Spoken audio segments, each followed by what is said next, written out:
As I was walking back to prepare for the session, I walked back a bit earlier to the office. I was thinking, should I just ask Alvin to take over the class tonight, because I was really very, very tired and exhausted, fatigued from all the move that's happening at home. But then I also think about why do people want to come, right? So it's not so much about living for oneself, but part of it is about service to others. Since none of you are going to make the effort to come, then you inspire me to show up, to be here. Sometimes people talk about the real world in their sharings, about going back to the real world, what's happening in the real world. How do we apply our meditative wisdom into the real world? But then if you think about it, what is exactly the real world? The world where you're engaging outside of yourself, or the world that you return to spend an intimate time with yourself in your meditation practice? Which is real, which is true? Instead of thinking that we are running away from society through meditation, we should see that we are really coming home through meditation. And then after we open our eyes, we're taking that part of us, we're taking our home with us to step into the unknown. What do you live for? Do you live for your job? If your job gives you stress, makes you tired, gives you frivolous meetings, sometimes there might even be gossips happening at the workplace. Is that real world? Is that real life? When people are just chasing after numbers, we're helping the rich get richer in the world. What purpose are we serving out there? You don't have to be a trader or a banker to do that. You just have to work for something, work for a company also, right? It's revenue driven. Where are we getting at? What's your company creating? What kind of impact, what kind of lessons are we doing for the world? Let's say you're doing good stuff with a company, but then you're also solving problems, and those problems are created by people's greed, delusions, and anger, hatred as well. Is that really the real world that we are walking back into? Or is that someone's delusion or collective delusion that we've created and say that this is life? Is that the life that we want to bring our descendants into? And thus, meditation is really a time to return to yourself and to get in touch with what is apparent in you, what is here and what is now. And to break the boundaries between inner world, outside world, spiritual life, worldly life. Those are just concepts and ideas. And in the world, we do need conventions for things to make sense. Just like I have to say, I am here and you are sitting there, so that we can communicate. I can't say that, oh, I'm not me, you're not you, I'm you, you're me, and then how are we going to communicate? Everyone is I, everyone is not I. We have to be mindful that we're using all these conventional means to function in the world. But the true essence, are they really that real? Because the true essence there's no intrinsic existence in them. They're all subject to change, and they're all co-created by us.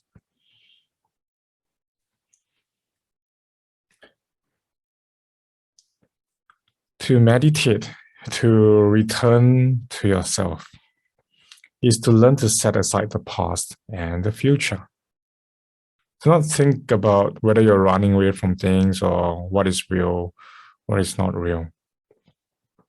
Because if you really think deeply, your body cannot function without the mind.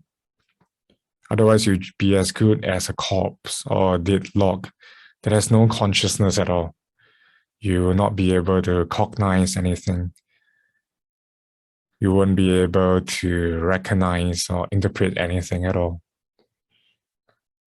But yet, as long as this body is alive, there is consciousness functioning in it. You see, without the mind, the body can't exist, right? It can't function.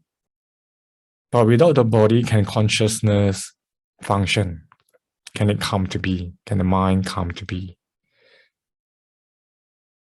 Some people may think that Yes, the mind exists on its own. But you see, you're still perceiving the world. Even if there's only the mind without the body, you're still perceiving something, right? Maybe there's shapes and forms, there's feelings, there's energies, there's vibrations, there's sound, there's just something, or there's even a science of your spirit / consciousness / soul, whatever you call it. But the way you're perceiving that in your mind is actually based on your five senses as well, your sense organs. Isn't that so? Without your body, without your eyes, your ear, your nose, your tongue, how can the mind create the idea of itself? How can it create the idea of the universe or of the world? These are all memories.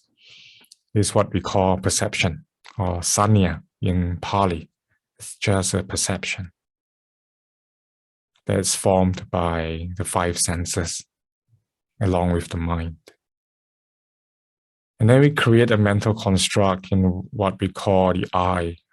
This is I, this is who I am, this my stream of consciousness or my soul, the self-identity. And that is a sankhara. It's just a mental formation. It's just a thought for you to use so that you can function. But then the mind cannot exist alone, or those perceptions and mental formations of the I cannot exist alone, because without the five senses being there, how could you make sense of anything? You see, everything that I'm talking about right now, or whatever you're processing or unable to process, they are all conditioned. Because as I'm speaking right now and your mind is processing all these things, it is through decades of conditioning and interactions that you have. And that's why your brain is processing all these things based on knowledge. So without the ear to hear sounds and the eyes to read words, without anyone to teach you the English language, how are you able to make sense right now? So this is why the Buddha said that there is no soul or no self that exists outside of the mind body, that exists outside your aggregates. But yet you can't say that this is you because everything is subject to change.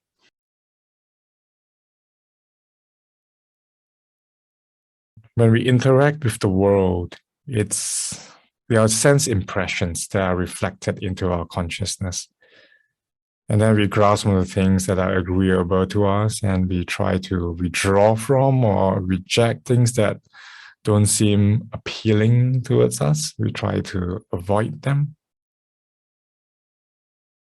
And that's how we can bring about suffering, because of what we call cravings or desires, or the attachment to things. Wishing for good things to happen to you, to be near you, and wishing for bad situations to be far away from you. That's what we call wishful thinking, isn't it? It's all produced by the mind. Because we do not really understand the nature of reality. We do not understand the truth of emptiness, of the emptiness of the self or the soul. We think that we exist independently from everything else in the world, that we are solid, that this construct is solid.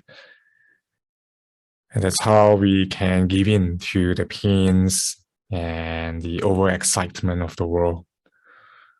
And that's how we can end in suffering, or what we call dukkha, simply through not being able to understand and penetrate deeply. And so, just sitting here and listening to this discourse, I want to know that you are not exactly running away. You're not retreating from the world, but you are returning to yourself. And that this body itself is a sankhara, or formation. It's vibrating, although it may seem to be still. I'm not talking about energetic vibrations. I'm talking about the subatomic particles in you. They are constantly moving and vibrating within you, constantly reacting to one another. the cells are dying and some cells are being born. It takes years for cells to renew themselves. I think every 6 or 7 years you get a new set which you might be completely unaware of. So many things happening within this body, and yet we identify this body as ourselves, thinking that we own this body, thinking that this body is our identity, but we are unable to control this renewal. We are unable to control or prevent ourselves from falling sick or from aging, from dying.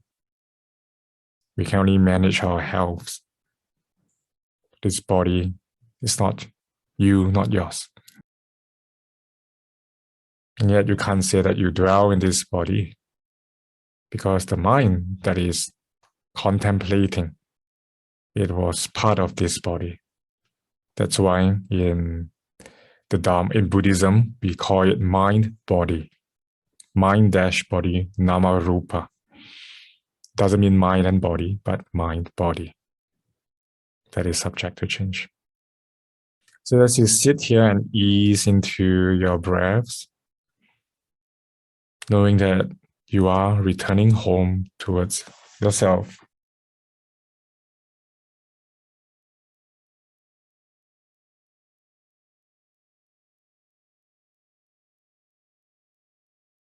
And that you can set the world aside. All distractions that you've played with, they have put you away from the truth or your true self. You want to allow yourself to settle in to the here and the now. In the here and now, it means to be truly here, not out there or somewhere else, just here.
Thoughts and feelings come and go like the clouds in the sky.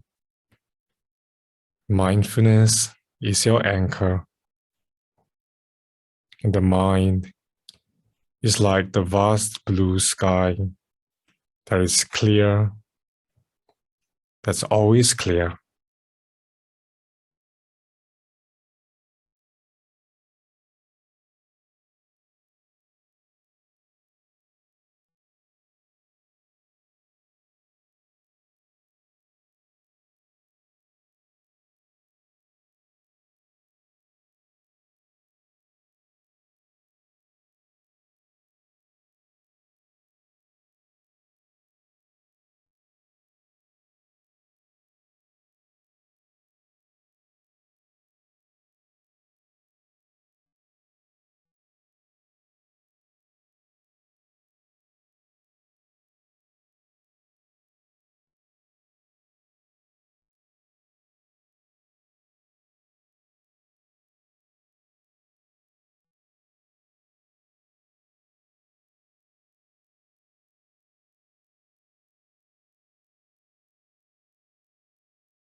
See your mindfulness as though it's the sunlight that envelopes your entire body, treating your body with dignity.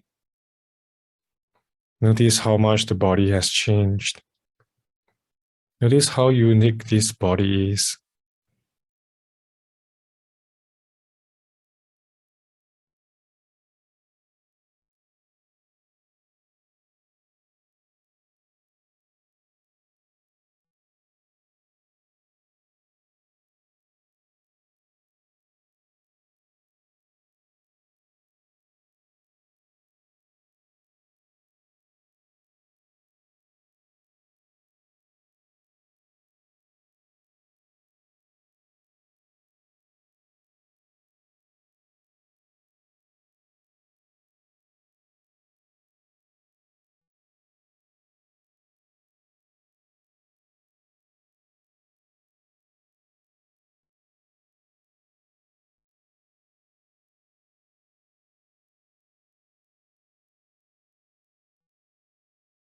Inviting a sense of gratitude to this body that has helped you to interact with the world and to manifest along with the universe.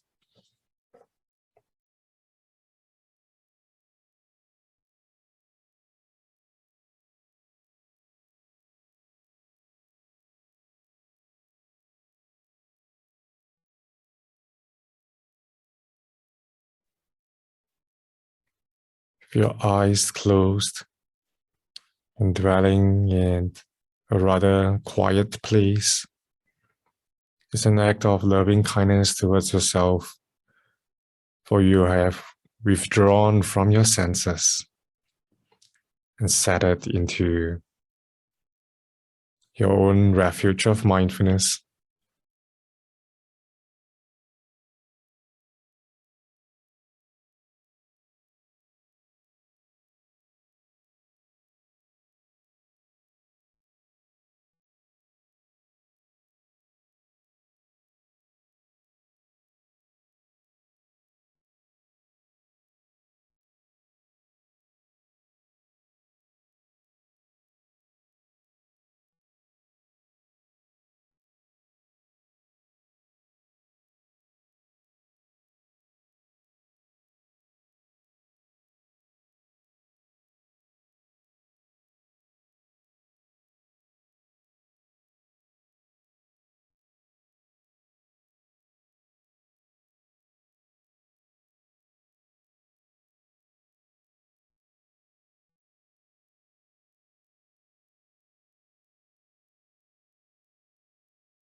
Simply be here and now, not trying to get any wisdom or transformation, but simply withdrawing from the senses,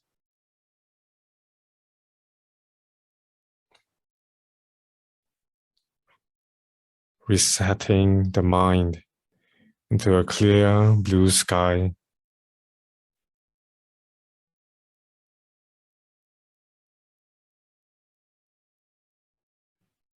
Understanding that there's no need to give meaning to anything.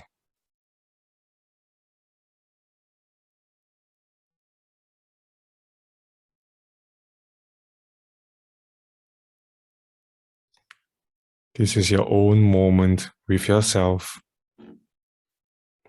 using your breath or the clear light or the sense of your cushion to help you constantly arrive back into the here and now and to set all distractions aside.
Remember that this is not the time to replay the past or to imagine the future.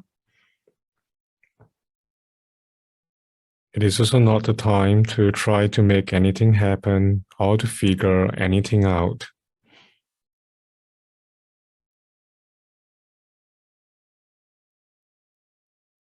There is no need to change anything about your experience.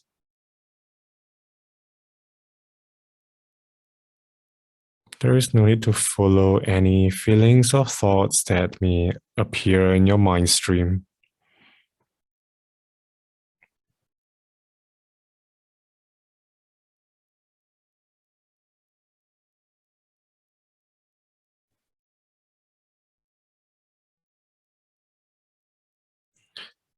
If the body is tired, let it go to sleep.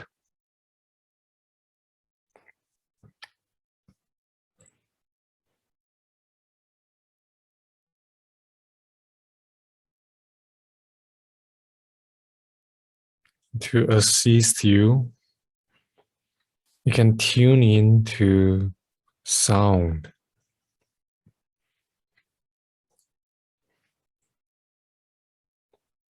Perhaps a constant sound like the air conditioning, the heater, or the fan in the background.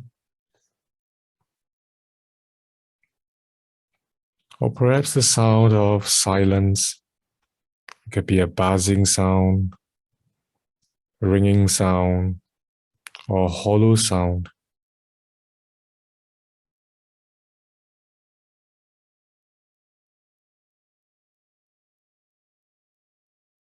Follow that continuous sound and see all thoughts and feelings dissolve into the straight sound. And if the breath is there, know that the breath is happening along with it.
Just be here and now.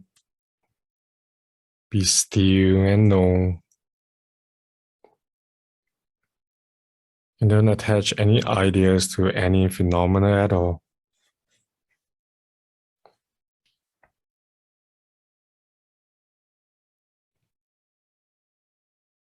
And even if you have an idea of meditation, you would want to drop that as well.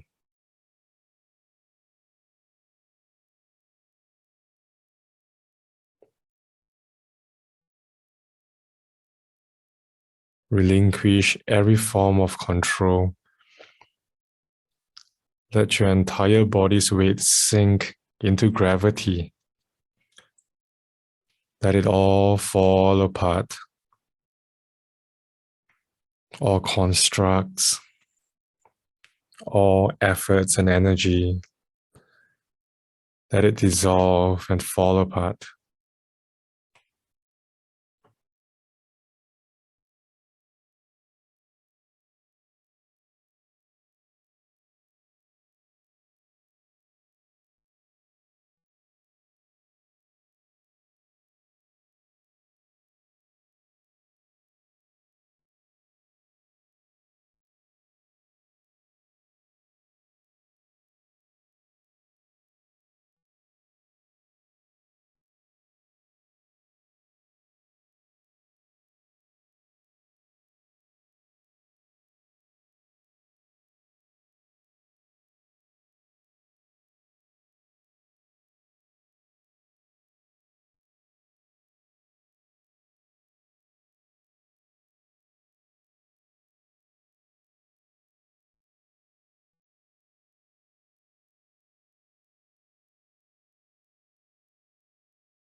And to further assist yourself, allow your eyes to stare forward, to gaze forward into the back of your eyelids.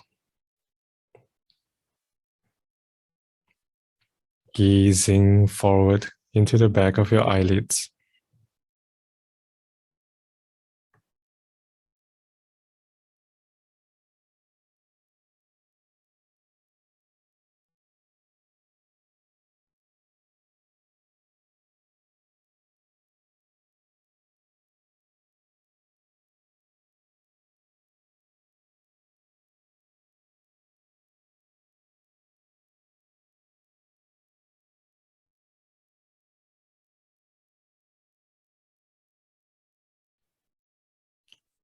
Is this body you?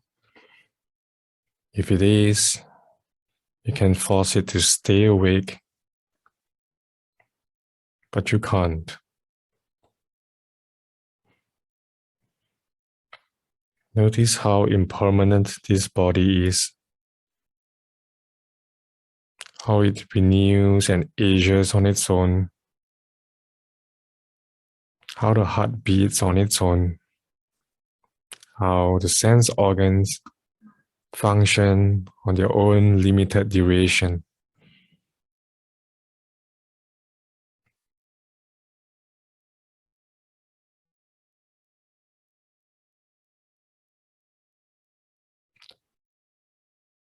Looking at this body on its own, can you say that it is you, that it is yourself?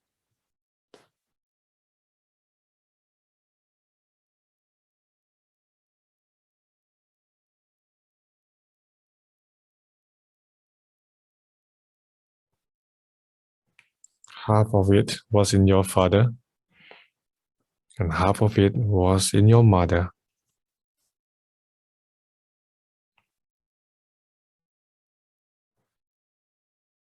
How can you say that it is your soul or yourself?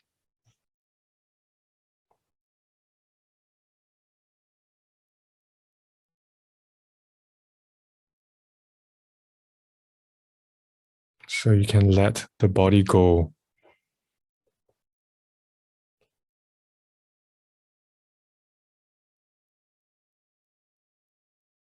Know that it is not yourself, it is not your soul, it is not you.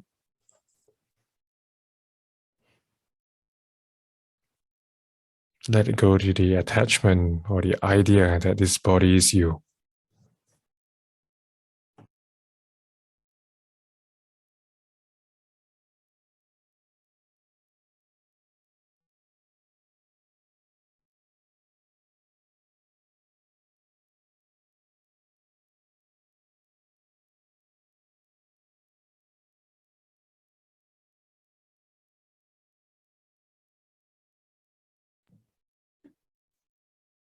And is this mind really you? All the thought processes, the agreements, the disagreements, the one trying to contemplate, is this really you? Is the mind yours at all?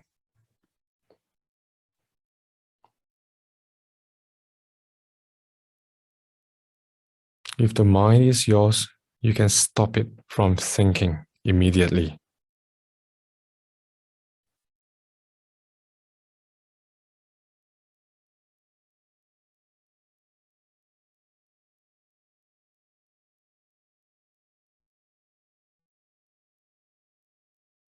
Perhaps you have an idea of yourself, which is a fabrication of the mind. The idea of yourself, of how old you are, what you stand for in life. And even this self-image in the mind has an image.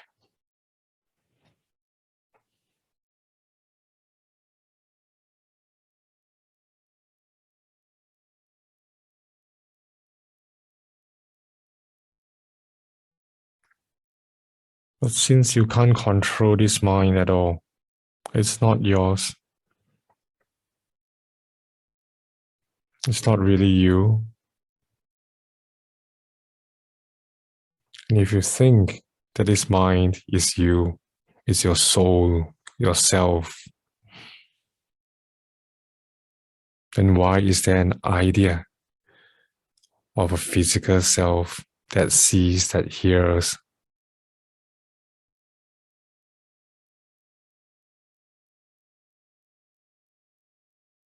So obviously this mind or this idea of you can't function without the body.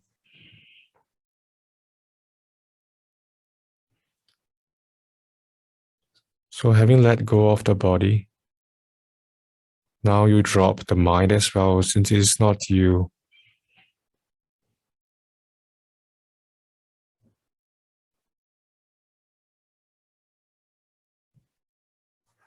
Drop your mind.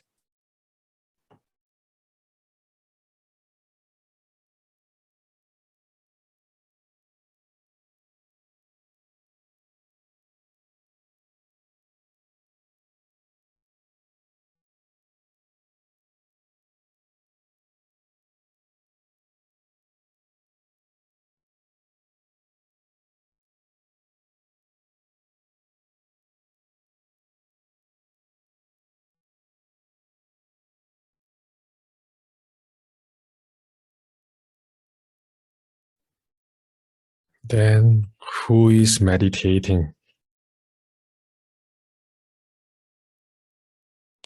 Who is realizing the expansion into the universe?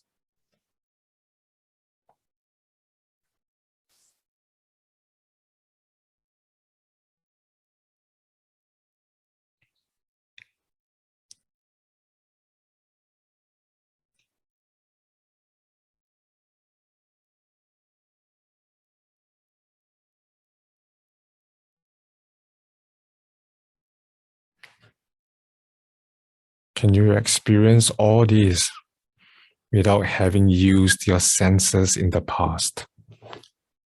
The sense organs to be in touch with sense objects. Is that possible?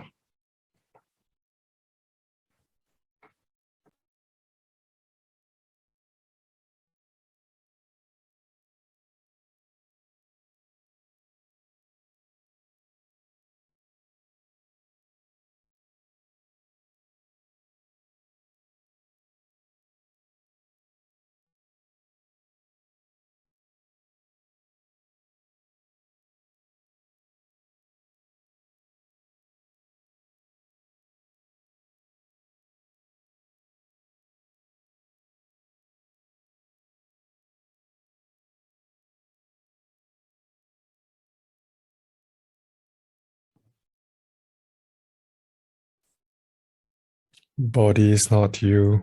Mind is not you.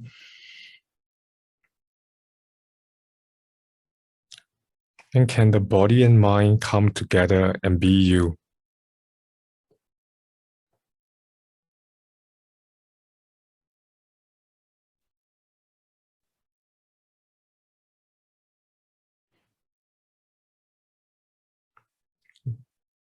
Is the self or soul a combination of body and mind?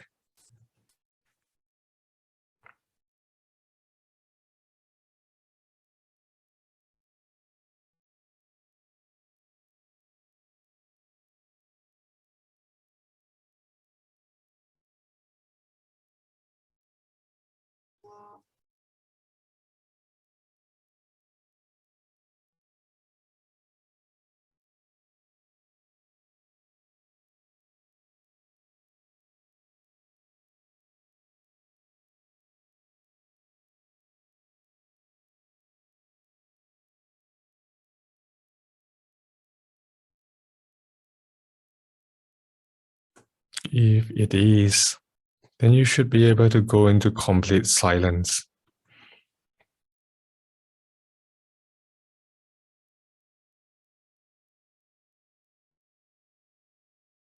If it is, you should be able to stop your breathing and still Be conscious. Be alive.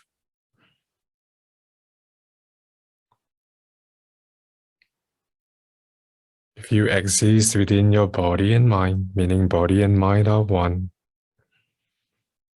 it also means sense organs and sense objects are one, then you should be able to know what is going on the other side of the world.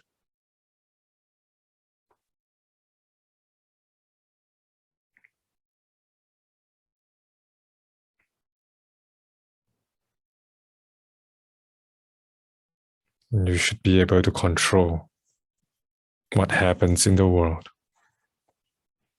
Since mind, consciousness, and universe are not separate, but can you do that?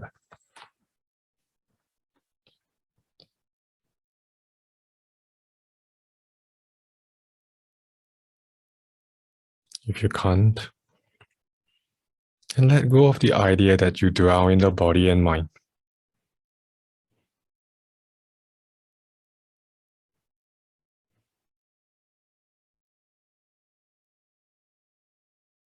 Then is it possible that you exist outside of the body and mind?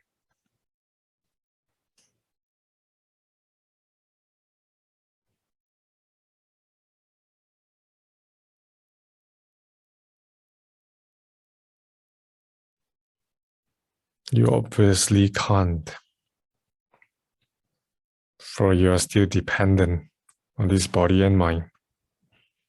If you exist outside, you should not be hearing my voice.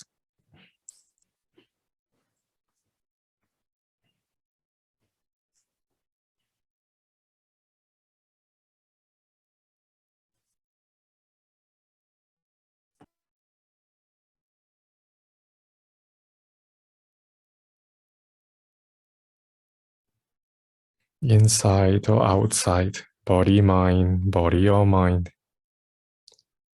let it all go.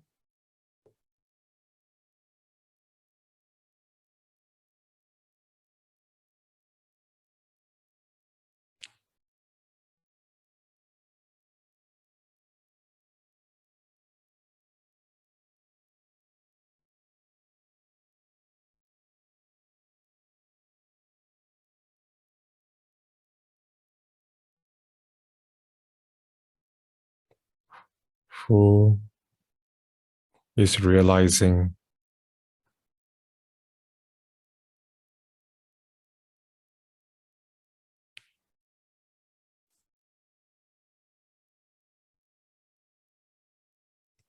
who knows there's no answer?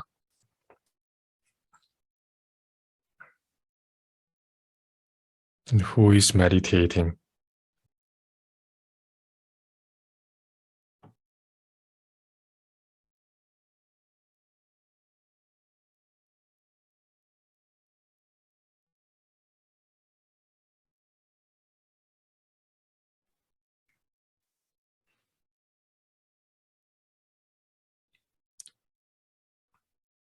Perhaps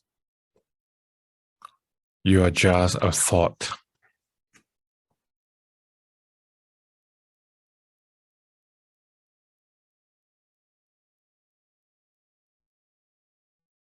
Drop everything and don't stop meditating. Just shut up and keep quiet. Be still. Drop it all.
Let your senses come to play bit by bit.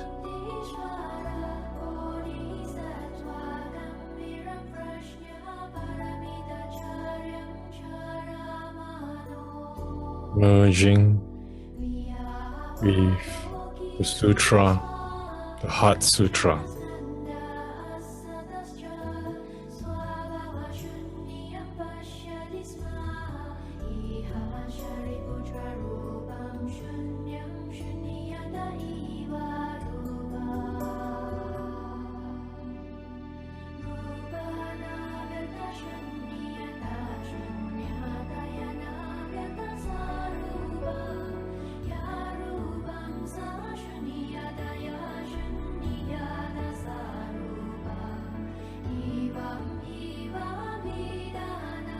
Let every vibration, every sound knock away your thoughts and your perceptions.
Hope everyone was able to follow through the contemplation on emptiness. That's how we contemplate, to recognize if we have any wrong views towards self or soul. Like Alvin said, it's a negation technique to negate everything, to realize that there's nothing we can grasp onto that you can call soul. Because if you're going to have a soul, let's say I'm going to die now, right? I'm going to die this moment and I'm dead. And let's say there's a heaven somewhere, there's just another realm that I go to and I wait there for you. And you pass away 30 years from now. So if we all have souls, and 30 years from now, when you go up to heaven to meet me, how are you going to look like? Are you going to look like now? Are you going to look like 60 years old, 70 years old, 80 years old for one of you, for some of you? Like, how is your soul going to look like?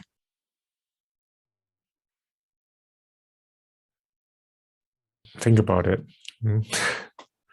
And if you believe in the idea of past life, how are you going to look like? How does your soul look like?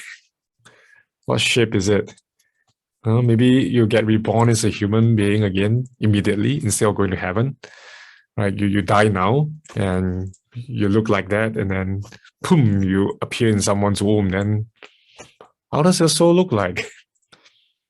An infant, or what? So this is the way that we contemplate on even the idea of a soul, the idea of a spirit. It's changing.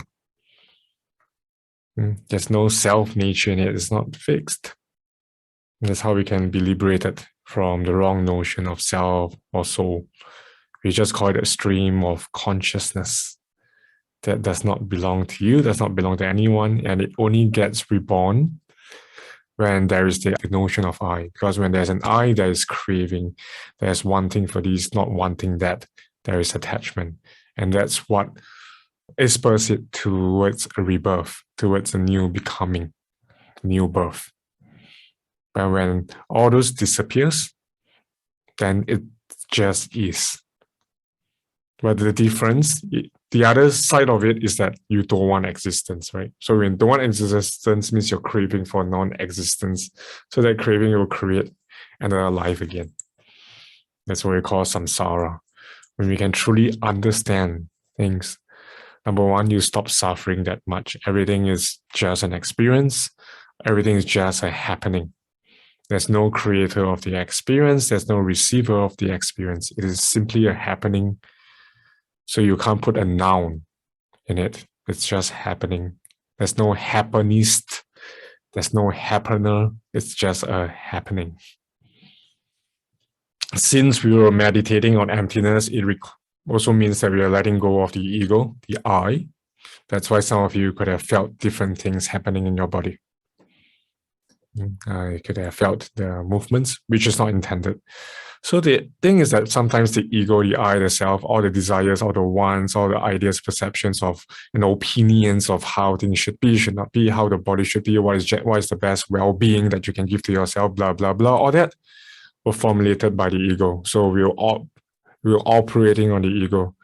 But for some of you tonight, you managed to drop the ego through the contemplations, and then you just are, right? Just boom. I won't say there's nothing. If there's nothing, you won't be alive, right? It's a boom, just like that. Emptiness is not nothing, okay? Boom. And then suddenly all the blockages that you were causing in your body and your nadis disappeared. And that's where the energy starts to flow. Because there was subtle clinging that prevented healing or certain things to take place.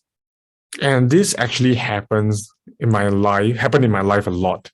Not about the body thingy, because I'm still young, so I don't have a lot of ailments.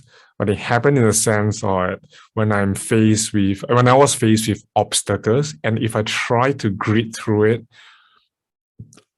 it didn't really work. But when I learned to just let it go, know that it's empty, and have full acceptance, then miracles happen through letting go. But I know that letting go is very difficult. We're not used to thinking that way.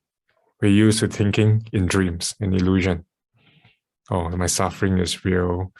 Generating revenue for people is real. This is my purpose. You see, we lost touch with ourselves. But when you can return to your true nature, that's where magic happens. That power will manifest. If your body moves, for example, Lavita, I'm right, like something is pushing you to go to sleep, right? So for your case, Lavita, you used to identify meditation with sleeping, so that habitual pattern could come in subconsciously. Go and lie down, go and sleep. That's why but you have the awareness today to tell yourself, no, I want to sit, right? So you want to recognize that it is what we call moha. I've shared about the three klesas or the mental poisons. It's what we call delusion. Delusion can be confusion, not understanding. So that the thing that came up to say go to sleep for your case is moha. Because moha was unaware of what meditation is, and moha just wants to fight, wants to create a confusion. So if you can be here and just realize this is moha, moha has arisen, you will prevent moha from hitting you. In the Burmese Vipassana tradition, I don't think Goenka talks about this, right? Because there's actually esoteric meanings in the Burmese Vipassana tradition. So in Vipassana, non-Goenka Vipassana, okay? So in Vipassana, we call this moha. Don't let moha hit you. That's when you are falling asleep, right? Don't let moha hit you. That confusion, that dream, being in a dream, living in a dream, right? So you want to sleep. So that's for you. And when you know that, then you learn to be at peace with it, be mindful of it, then you'll go away. But of course, if you're really, really super tired, then of course, lie down, go to bed. But it's very good you were able to notice today that you want to sit. Right? So at first you'll feel uncomfortable because it's a conflict, right? Like confusion. The moha is there. So just recognize it. Yeah. Anyway, guys, good experience for everyone. I'm happy for you to be here. Let's share our merits, the merits of our collective practice today.